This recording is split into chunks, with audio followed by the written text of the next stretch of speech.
Question 1. Estate planning. Medicaid asset protection trusts. During comprehensive review of process that needs improvement, an attorney is advising client on how to protect their assets from Medicaid spend down requirements while ensuring they qualify for long-term care benefits in the future. The client has significant assets, including home valued at $450,000, bank accounts worth $150,000, investment portfolio of $300,000. The client wants to ensure that their estate remains protected for their heirs while still qualifying for Medicaid benefits if long-term care is needed. Which of the following strategies is the most legally sound approach to achieving the client's goals? A. Transfer all assets to revocable living trust to maintain control while avoiding Medicaid penalties. B. Gift the home and financial assets directly to the client's children to remove them from Medicaid's asset calculations. C. Establish Medicaid Asset Protection Trust mapped and transfer assets into the trust at least 5 years before applying for Medicaid. D. Place all assets in an annuity with the client as the beneficiary to convert into exempt assets under Medicaid rules. Answer C. Establish a Medicaid Asset Protection Trust mapped and transfer assets into the trust at least 5 years before applying for Medicaid. Explanation. A Medicaid Asset Protection Trust mapped is an irrevocable trust that allows an individual to transfer assets out of their name while maintaining some control over them through a designated trustee. This strategy ensures that the assets are not counted for Medicaid eligibility purposes, transferred at least 5 years before applying Medicaid's look-back period. This approach protects the assets from Medicaid spend-down requirements while allowing the grantor to benefit from them indirectly. A. Incorrect. Revocable living trust does not protect assets from Medicaid calculations because the grantor retains control over the trust assets. Medicaid considers these assets as part of the individual's estate. B. Incorrect. Gifting assets directly to children triggers Medicaid's look-back penalties, which could delay eligibility for benefits.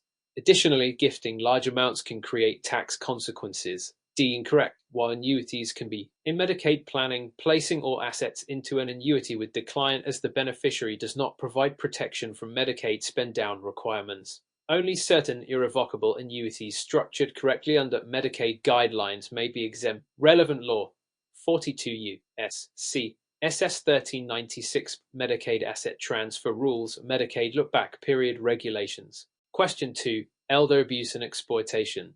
Financial fraud. When implementing new protocols in shared environment, financial institution discovers that an elderly client has made multiple large withdrawals from their account over the past 2 months, amounting to $250,000. Concerned employee notices that the withdrawals are unusual and that the elderly client has been accompanied by a younger individual claiming to be new caretaker. Client appears confused about their transactions but does not explicitly complain about fraud. The employee suspects financial exploitation and wants to take appropriate action. What is the most legally appropriate next step under financial elder abuse laws? A. The bank should freeze the client's account immediately and report the issue to law enforcement. B. The employee should file report with Adult Protective Services (APS) in the state's financial regulatory agency under mandatory reporting laws. C. The employee should wait until the elderly client explicitly states they are being exploited before taking further action. D. The bank should allow the transactions to continue since the client has not revoked any authority given to the caretaker. Answer. B. The employee should file a report with Adult Protective Services (APS) and the state's financial regulatory agency under mandatory reporting laws. Explanation. Elder financial abuse laws require certain professionals, including financial institution employees, to report suspected financial exploitation of seniors. Mandatory reporting laws in most states require that suspected elder abuse cases be reported to Adult Protective Services (APS) and, in cases of financial fraud, the state's financial regulatory agency. The Senior Safe Act 12 U.S.C. SS 3423 provides immunity for financial institutions that report suspected elder abuse in good faith. A. Incorrect. Freezing an account without proper legal grounds can violate banking laws and due process. The bank may place temporary hold if legally justified, but it should first report the matter to APS. C. Incorrect. Waiting for the elderly client to verbally confirm exploitation is not necessary. Many elder abuse victims suffer from cognitive decline or undue influence, making it difficult for them to recognize or report finer exploitation. D. Incorrect. Allowing transactions to continue without investigation can enable further exploitation. Financial institutions have duty to act when there are red flags of financial exploitation, including sudden large withdrawals and third-party influence. Relevant law: Elder Justice Act 42 U.S.C. SS 1397, Senior Safe Act 12 U.S.C. SS 3423, State Mandatory Elder Abuse Reporting Laws. Question 3. Guardianship and conservatorship. Rights of the ward. In case where multiple parties have different objectives, court is considering petition for full guardianship over an 82-year-old individual who has been diagnosed with early-stage Alzheimer's disease. The individual's son has filed for guardianship, claiming that his father can no longer manage his financial affairs or make medical decisions. However, the elderly man has expressed preference to retain decision-making power for as long as possible and objects to the guardianship petition. What is the most appropriate legal approach that balances the elderly individual's rights with the need for protection? A. The court should grant full guardianship immediately since Alzheimer's is progressive disease. B. The court should establish limited guardianship to allow the elderly individual to retain some decision-making authority while receiving necessary assistance. C. The court should deny the guardianship petition because the elderly man has expressed his objections. D. The court should order conservatorship instead, which will provide full financial and medical decision authority to the son. Answer: B. The court should establish a limited guardianship to allow the elderly individual to retain some decision-making authority while receiving necessary assistance. Explanation: under guardianship law, full guardianship is a last resort and should only be granted when a less restrictive alternative is not viable. Limited guardianship allows a person to retain certain rights while receiving assistance with specific areas they cannot manage independently.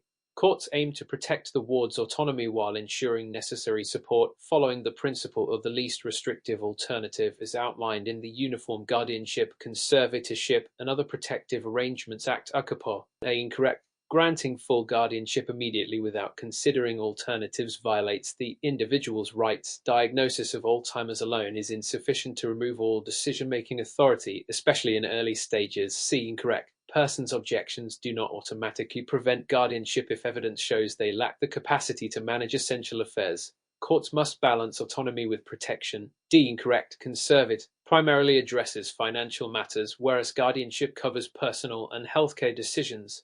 Full conservatorship would be too broad if the individual can still make informed decisions in some areas. Relevant law: Uniform Guardianship, Conservatorship, and Other Protective Arrangements Act (UCAPA), National Guardianship Association Standards of Practice. Question 4.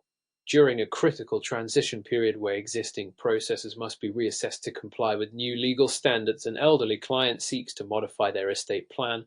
The client, who is in declining health, previously established a revocable trust but now wishes to amend it to provide additional protections for a disabled grandchild. However, the client's adult children, who are also beneficiaries, object to the changes that the modifications would significantly reduce their inheritance. Under elder law principles, what is the most appropriate legal approach to ensure the client's wishes are honored while minimizing potential disputes? A. The client must obtain written consent from all beneficiaries before making modifications to the trust. B. The client retains full control over the revocable trust and can modify it without beneficiary approval, provided they have legal capacity. C. Court must determine the fairness of the proposed changes before any modifications can be made. D. Since the trust was established under prior laws, it cannot be modified under the new standards.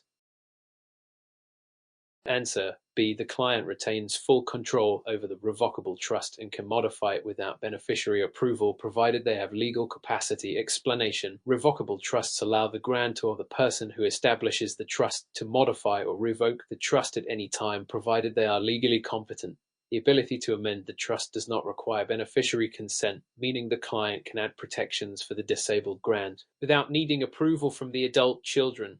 Legal capacity: the primary legal consideration here is the client's capacity to make financial decisions. If they are found to lack capacity due to cognitive decline or other medical conditions, court may intervene. Otherwise, the grantor's right to modify the trust remains intact. Beneficiary objections. While the adult children may be displeased with the modifications, they generally do not have legal standing to prevent amendments unless they can prove undue influence or fraud. Special needs trust consideration. If the grandchild is disabled and receiving government benefits such as Medicaid or Supplemental Security Income (SSI) direct inheritance, disqualify them from receiving aid. Special Needs Trust (SNT) is often the best legal vehicle to protect their interests. Why the other options are incorrect. A. Incorrect. Beneficiary consent is not required for modifications to revocable trust. C. Incorrect. Court involvement is unnecessary unless legal dispute arises or capacity is questioned. D. Incorrect. Trusts can be amended to comply with new legal standards unless stated otherwise. Question 5. When dealing with a complex system that shows occasional legal inconsistencies in guardianship proceedings, a family is attempting to gain guardianship over an elderly parent who has early-stage dementia. The parent has moments of lucidity but also demonstrates clear signs of cognitive impairment. The court must determine whether a full or limited guardianship is appropriate. What key legal principle should the court primarily consider when its decision? A. The preference of the family members who petitioned for guardianship. B. The principle of least restrictive alternative, ensuring the individual retains as much autonomy as possible. C. A standardized medical test that determines whether the elderly parent has dementia. D. The assumption that all individuals with dementia require full guardianship. Answer. B. The principle of least restrictive alternative, ensuring the individual retains as much autonomy as possible. Explanation. Guardianship is a serious legal restriction on an individual's rights, and courts are required to apply the least restrictive alternative principle when determining the level of intervention necessary. This principle ensures that person retains as many decision-making rights as possible while still receiving the assistance needed. Full versus limited guardianship. If the elderly parent has periods of lucidity and can make informed decisions in certain areas, e.g., managing daily finances, the court may grant limited guardianship, allowing them to retain control over specific aspects of their life. Full guardianship is only imposed when the individual is completely incapable of making safe and rational decisions. Medical evaluation. While medical tests, e.g., cognitive assessments, provide evidence of impairment, they do not automatically determine legal incapacity. Courts weigh multiple factors, including functional abilities and testimony from healthcare providers. Why the other options are incorrect. A. Incorrect. Family preferences are considered but are not the deciding factor in guardianship proceedings. C. Incorrect. Medical tests are one part of the legal determination but do not singularly dictate guardianship is granted. D. Incorrect. Dementia diagnosis alone does not automatically mean full guardianship is required. Question 6. In a high-stakes environment where multiple challenges arise in Medicaid planning, an elderly couple seeks to qualify for Medicaid coverage for nursing home care. They jointly own a home valued at $250,000 and have $80,000 in countable assets. The husband, who needs long-term care, is applying for Medicaid, but the wife will continue living in the home. What is the best legal strategy to protect the couples while ensuring Medicaid eligibility? A. Transfer all assets to their adult children to qualify immediately for Medicaid. B. The home is exempt as long as the wife continues living in it, and then the couple can use Medicaid spend-down strategies to meet asset limits. C. Sell the home and use the proceeds to pay for nursing home care until the husband qualifies for Medicaid. D. The couple must divorce to ensure the wife retains all assets while the husband qualifies for Medicaid. Answer. B. The home is exempt as long as the wife continues living in it and the couple can use Medicaid spend-down strategies to meet asset limits. Explanation. Medicaid rules allow a community spouse resource allowance (ERA) to protect assets for the spouse remaining in the community while the other spouse requires long-term care. In this scenario, the home remains exempt as long as the wife continues to reside in it. The couple can also reduce count assets by legally spending down funds on allowable expenses such as medical care, home modifications, or purchasing exempt assets. Why transferring assets is risky. Option A. Medicaid has a 5-year look-back period that penalizes asset transfers made below fair market value. Why selling the home is unnecessary. Option C. The home is already an exempt asset. Selling it would convert it into a countable asset, reducing Medicaid eligibility. Why divorce is not the best strategy. Option D. Medicaid planning offers multiple legal asset protection strategies without requiring marital dissolution. Question 7. Amid growing regulatory scrutiny on financial elder abuse, a bank teller notices an elderly customer attempting to withdraw a large sum of money to give to a person who has been frequently accompanying them to the bank. The teller suspects undue influence and potential financial exploitation. What is the most appropriate course of action under elder law and financial regulations? A. Complete the transaction as requested, as the customer has the legal right to access their funds. B. Ask the elderly customer detailed questions about the transaction and report any concerns to the bank's fraud department or adult protective services if necessary. C. Refuse the transaction outright and notify law enforcement immediately. D. Call the suspected abuser and ask them to explain the purpose of the transaction. Answer: B. Ask the elderly customer detailed questions about the transaction and report any concerns to the bank's fraud department or adult protective services if necessary. Explanation: Financial institutions are legally required under the Senior Safe Act and various state elder protection laws to detect and report suspected financial exploitation. Banks and credit unions have procedures in place to prevent elder abuse, and frontline employees, as tellers, are trained to identify suspicious transactions. Why asking questions is the right approach. The teller should politely inquire about the purpose of the transaction to assess if the elderly customer understands what they are doing. If there are red flags, the teller should escalate the matter to the bank's fraud prevention team and possibly file suspicious activity report (SAR) or contact adult protective services (APS). Why completing the transaction is risky. Option: While the customer has legal right to their money, banks also have duty to prevent fraud and elder exploitation. Why outright refusal is problematic. Option C: Denying the transaction without cause could lead to customer complaints. Instead, cautious approach with internal reporting is preferred. Why calling the suspected abuser is wrong. Option D: This could alert the perpetrator, allowing them to coerce the elderly customer further or retaliate. Question 8. When navigating the intersection of state and federal laws regarding Medicaid asset protection, the family with a disabled child wants to ensure that their estate plan does not interfere with the child's eligibility for government assistance programs like Medicaid and Supplemental Security Income (SSI).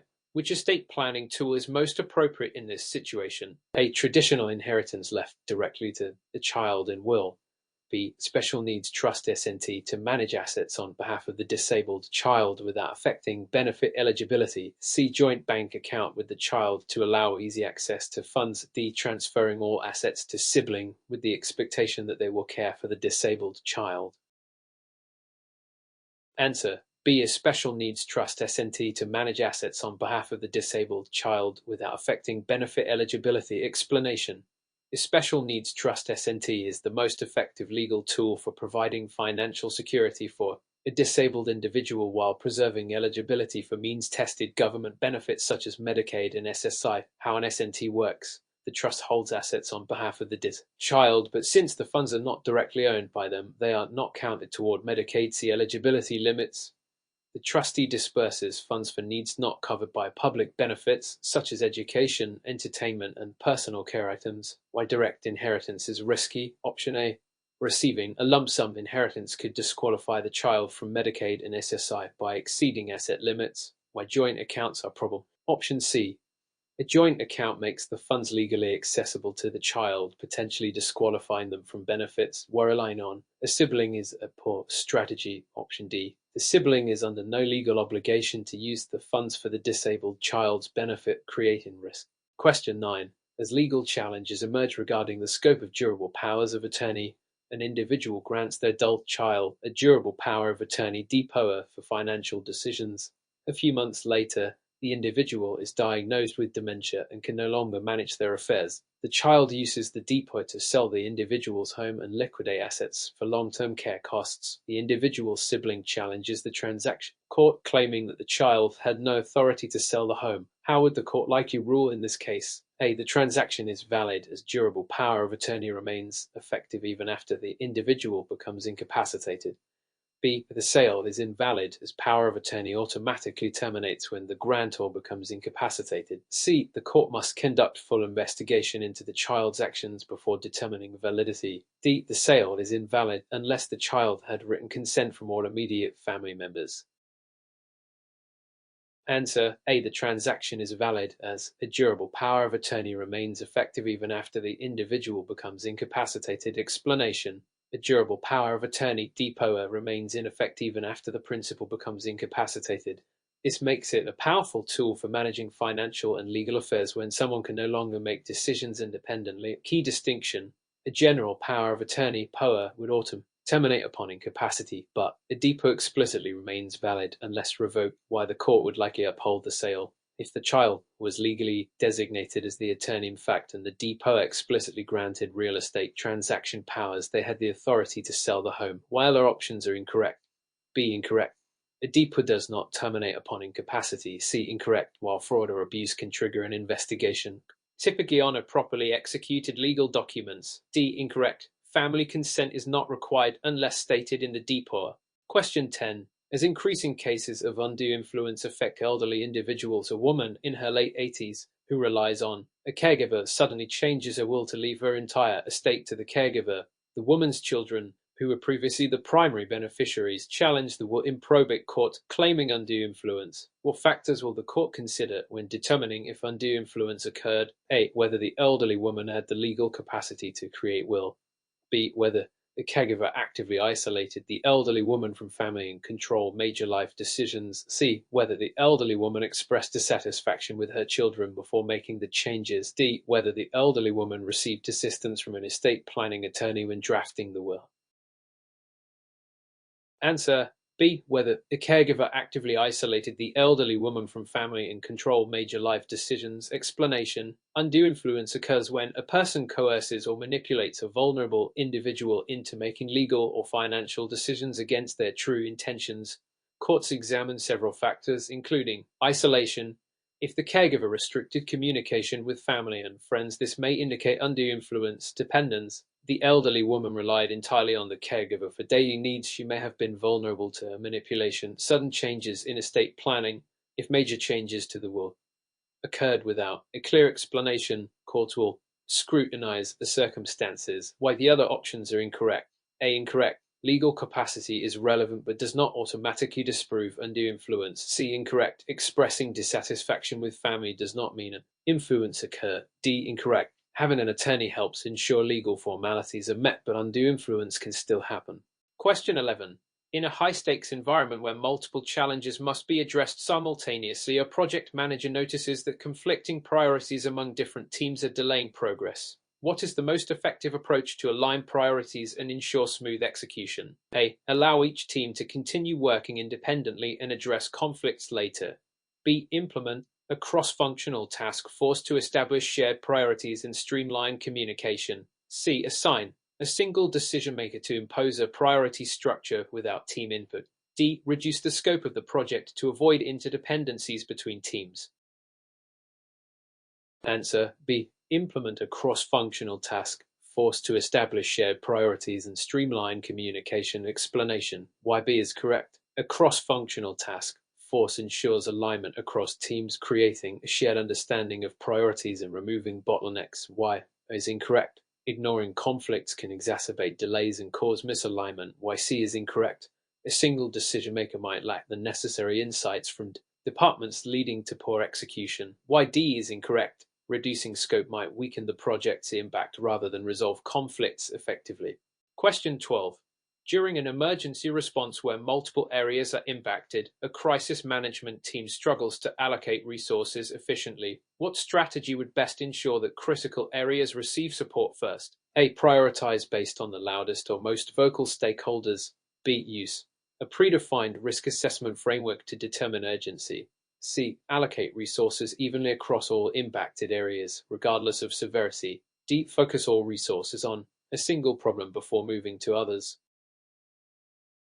Answer: B. Use a predefined risk assessment framework to determine urgency. Explanation: why B is correct. A risk assessment framework allows for objective decision-making by prioritizing based on severity, impact, and time sensitivity. Why is incorrect. Prioritizing based on who complains the most leads to inefficient allocation of resources. Why C is incorrect. Equal distribution does not account for varying levels of urgency. Why D is incorrect. Focusing on a single issue may neglect other critical areas. Question 13. When improving a process that shows unexpected results, the company realizes that automation is causing inconsistencies in output quality. What is the most effective solution? A. Conduct A root cause analysis to identify specific failures in automation. B. Revert to manual processes to regain control over quality. C. Increase the speed of automation to reduce errors. D. Replace the entire automation system immediately. Answer A. Conduct a root cause analysis to identify specific failures in automation. Explanation why is correct. A root cause analysis helps pinpoint specific issues and allows for targeted improvements without disrupting operations. Why B is incorrect. Going back to manual methods can increase inefficiencies and is often not scalable. Why C is incorrect. Increasing speed without addressing problems may worsen inconsistencies. Why D correct. Replacing an entire system without proper analysis is expensive and may not solve the problem. Question 14. While examining inconsistencies across various units of an organization, leadership identifies discrepancies in how teams interpret key policies. What is the best approach to standardize understanding? A. Mandate strict adherence to a single interpretation without discussion. B. Implement organization-wide training and a centralized reference guide. C. Allow each unit to develop its own version of the policy based on local needs. D. Conduct periodic audits but take no action unless discrepancies cause major issues. Answer B. Implement organization-wide training and a centralized reference guide. Explanation why B is correct. Standardization through training and a clear reference guide ensures consistent policy interpretation across teams. Why is incorrect. Forcing a rigid approach without feedback may cause resistance. Why C is incorrect. Allowing separate versions leads to continued inconsistencies. Why D is incorrect. Waiting for major problems before action is reactive rather than proactive. Question 15. In an environment where different components must interact seamlessly, a software development team encounters integration failures when combining third-party tools with their internal system. What is the best approach to resolve this issue? A. Replace all third-party tools with in-house solutions. B. Conduct comprehensive compatibility testing before integration. C. Force integration through custom scripts without modifying the existing system. D. Limit system updates to avoid further conflicts. Answer B. Conduct comprehensive compatibility testing before integration. Explanation why B is correct. Compatibility testing ensures that third-party tools function properly within the internal system before full implementation, reducing errors. Why is incorrect. Building in-house solutions may be costly and time-consuming without guaranteeing better performance. Why C is incorrect. Using custom scripts without thorough testing can introduce new and maintenance issues. Why D is incorrect. Avoiding updates may delay improvements and create security vulnerabilities. Question 16. When developing a solution that must address opposing needs of different departments, a manager finds that finance prioritizes cost reduction while operations emphasize efficiency. What is the best approach to balance these conflicting goals? A. Choose the most critical department's needs and disregard the other. B. Facilitate collaborative discussion to find middle ground. C. Implement system that prioritizes efficiency over cost concerns. D. Cut funding for both departments equally to ensure fairness. Answer B. Facilitate a collaborative discussion to find a middle ground. Explanation why B is correct. Collaboration between departments leads to mutually beneficial solutions rather than favoring one side. Why is incorrect. Ignoring one department's concerns leads to dissatisfaction and inefficiency. Why C is incorrect. Prioritizing efficiency without cost consideration can lead to unsustainable expenses. Why D is incorrect. Cutting equally does not address the root conflict and may hurt both departments. Question 17. During a seamless transition where continuity must be maintained, a company is migrating to a new data management system. However, unexpected downtime is causing disruptions. What is the best strategy to minimize operational risks? A. Run both systems in parallel before fully switching over. B. Switch immediately to the new system and address issues as they arise. C. Delay migration indefinitely until all risks are eliminated. D. Rely on employees to manually transfer data between systems. Answer A. Run both systems in parallel before fully switching over. Explanation why is correct. Parallel operation allows for troubleshooting in a controlled environment without disrupting operations. Why B is incorrect. A sudden switch increases the risk of data loss and system failures. Why C is incorrect. Delaying indefinitely can slow progress and increase costs. Why D is incorrect. Manual data transfer is error-prone and inefficient. Question 18. While analyzing the root causes of sequential problems in supply chain logistics, a company notices that delivery delays are worsening due to multiple factors. What is the most effective way to address this issue? A. Identify and resolve the most critical bottleneck first. B. Penalize suppliers for any delays to enforce better performance. C. Invest in additional warehouses to reduce shipment times. D. Extend delivery timeframes to reduce customer complaints. Answer A. Identify and resolve the most critical bottleneck first. Explanation why is correct. Targeting the main bottleneck first allows for systematic improvements rather than scattered fixes. Why B is incorrect. Penalizing suppliers without fixing systemic issues does not eliminate the root causes of delays. Why C is incorrect. More warehouses do not directly address the underlying problems. Why D is incorrect. Extending timeframes to fix efficiency issues but instead lowers customer satisfaction. Question 19. When scaling up operations that experience significant variations in demand, management must decide how to allocate resources effectively. What is the best strategy? A. Use predictive analytics to forecast demand trends. B. Keep resource allocation constant regardless of demand changes. C. Expand operations at all locations equally. D. Limit growth to avoid potential risks. Answer A. Use predictive analytics to forecast demand trends. Explanation why is correct.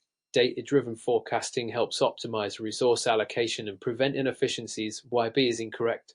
A fixed allocation does not account for demand fluctuations. Why C is incorrect. Expanding uniformly can waste resources in low-demand areas. Why D is incorrect. Avoiding growth can limit business potential. Question 20. During an emergency response where multiple areas are impacted, a legal team is advising a healthcare facility on liability issues related to emergency medical treatment. Which legal principle is most relevant in determining whether the facility is protected from liability? A. The Good Samaritan Law. B. The Emergency Medical Treatment and Labor Act (EMTALA). C. The Health Insurance Portability and Accountability Act (HIPAA). D. The Americans with Disabilities Act (ADA). Answer B. The Emergency Medical Treatment and Labor Act (EMTALA). Explanation why B is correct. EMTALA requires hospitals to provide emergency medical treatment regardless of a patient's ability to pay. It ensures that hospitals stabilize patients before transferring them, reducing liability risks. Why is incorrect. Good Samaritan laws protect individual healthcare providers, not hospitals, from liability when offering emergencies. Why C is incorrect. HIPAA concerns patient privacy, not liability in emergency medical treatment. Why D is incorrect. The ADA ensures accessibility for individuals with disabilities, but it is not the key law for emergency medical liability. Question 21. In a situation where formal requirements conflict with practical needs, a legal advisor is drafting a power of attorney (POA) for an elderly client. The client wants their adult child to manage financial affairs, but is concerned about potential abuse of power. Which legal option provides the best balance between flexibility and protection? A. A durable power of attorney with broad authority. B. A springing power of attorney with limited authority. C. A non-durable power of attorney for specific transactions. D. A verbal agreement between the client and their child. Answer B. A springing power of attorney with limited authority. Explanation why B is correct. The springing POA only takes effect when the client becomes incapacitated, preventing immediate misuse. Limiting the authority further ensures that the agent cannot act beyond what is necessary. Why is incorrect. A durable POA is effective immediately, creating a risk of financial abuse. Why C is incorrect. A non-durable POA ends if the client is incapacitated, making it ineffective for long-term needs. Why D is incorrect. Verbal agreements are not legally binding and do not offer the necessary legal protection. Question 22. While analyzing the root causes of sequential problems in estate disputes, an attorney notices that many conflicts arise from ambiguities in wills. Which legal strategy is most effective in preventing such disputes? A. Encouraging clients to use handwritten wills for flexibility. B. Drafting clear and specific language with contingency clauses. C. Advising clients to avoid making any changes to their wills. D. Relying solely on state intestacy laws to distribute assets. Answer B. Drafting clear and specific language with contingency clauses. Explanation why B is correct. Clear language and contingency clauses reduce ambiguity and prevent family disputes over interpretations. Why is incorrect. Handwritten wills, holographic wills are often challenged in court due to potential authenticity concerns. C is incorrect. Estate plans should be updated regularly to reflect changes in circumstances and law. D is incorrect. Intestacy laws distribute assets based on legal formulas, not the deceased's wishes. Question 23. During a major transformation where existing methods of asset protection are being reviewed, a financial planner is considering the best way to shield an elderly client's assets from Medicaid spend-down rules. Which legal tool is most effective? A. Revocable living trust. B. Medicaid asset protection trust mapped. C. Joint bank account with family member. D. An informal transfer of assets to trusted individual. Answer: B. A Medicaid asset protection trust map. Explanation: why B is correct. A map shelters assets from Medicaid eligibility calculations while allowing the client to qualify for benefits after the look-back period. Y is incorrect. A revocable trust does not protect assets from Medicaid spend-down rules because assets in the trust remain in the client's control. C is incorrect. Joint bank accounts can expose assets to finer risks, including liability from the Kuhner's debts.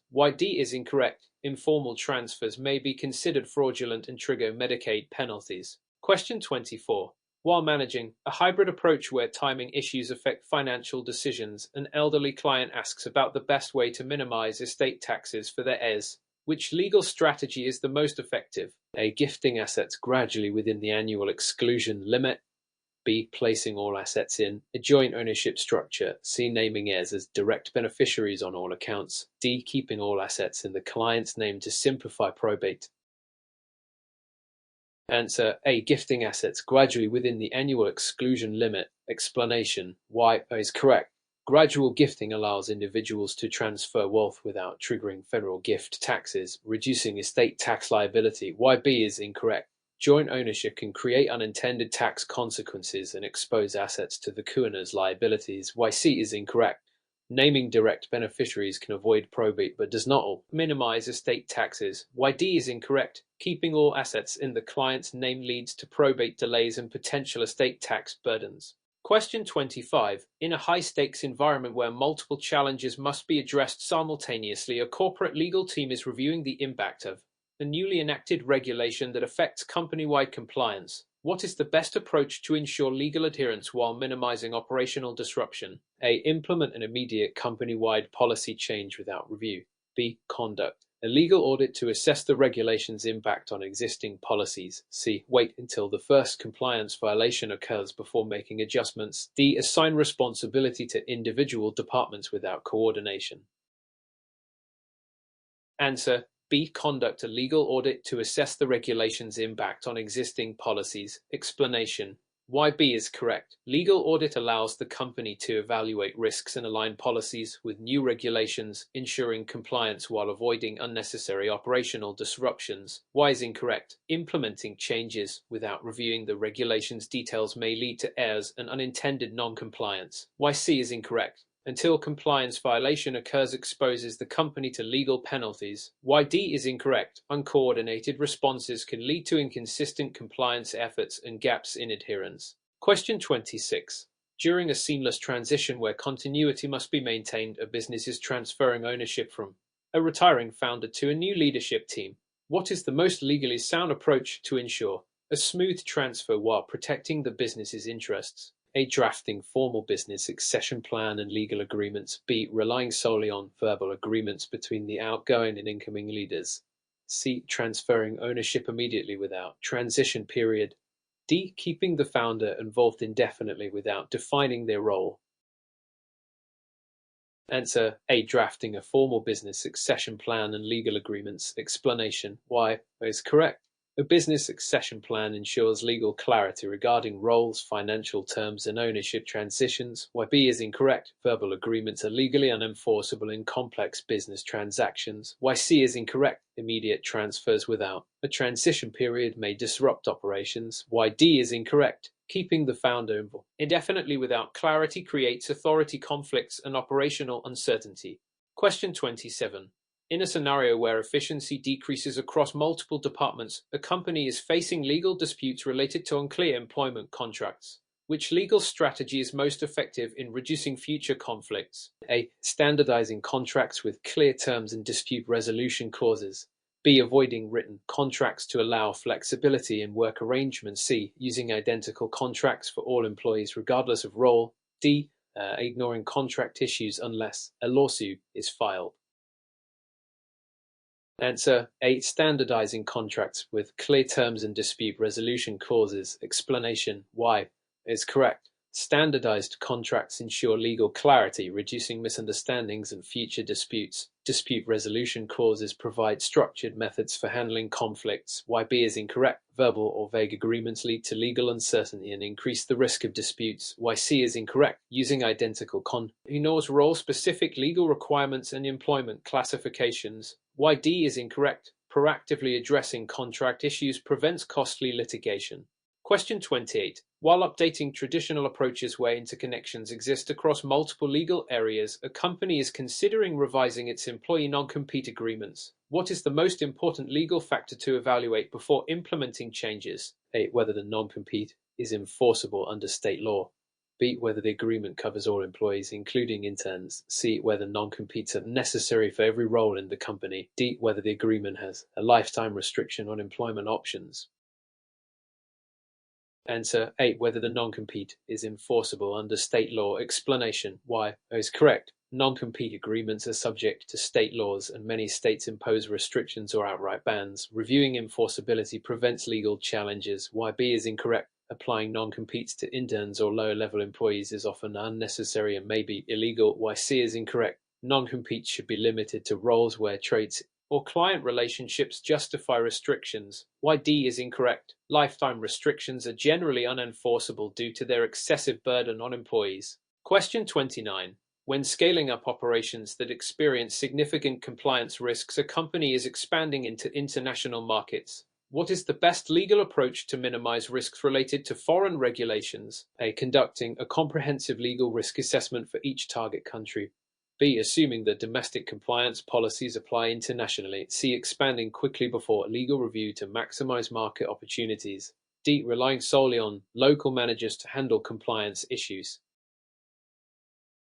Answer A. Conducting a comprehensive legal risk assessment for each target country. Explanation why is correct. Each country has unique laws on labor, taxation, contracts, and data privacy. A legal risk assessment identifies potential liabilities before expansion. Why B is incorrect. Domestic policies often fail to meet foreign legal standards, leading to compliance violations. Why C is incorrect. Expanding without legal diligence exposes the company to fines and operational shutdowns. Why D is incorrect. Local managers may lack full knowledge of international legal obligations. Question 30. During an emergency response where multiple areas are impacted, a company faces legal action due to an environmental hazard caused by a sudden industrial accident. What legal principle is most relevant in determining liability? A. Strict liability for environmental damage. B. Negligence in risk prevention measures. C. Contractual liability under supply agreements. D. Criminal liability for intentional wrongdoing. Answer A. Strict liability for environmental damage. Explanation why is correct. Strict liability applies to environmental hazards, meaning a company can be held responsible even if it was not negligent. Why B is incorrect. Negligence requires proof of failure to take reasonable precautions, but strict liability applies even if precautions were taken. Why C is incorrect. Supplier agreements generally do not override regular environmental liability. Why D is incorrect. Criminal liability requires intentional wrongdoing, whereas environmental damage is often covered under civil law.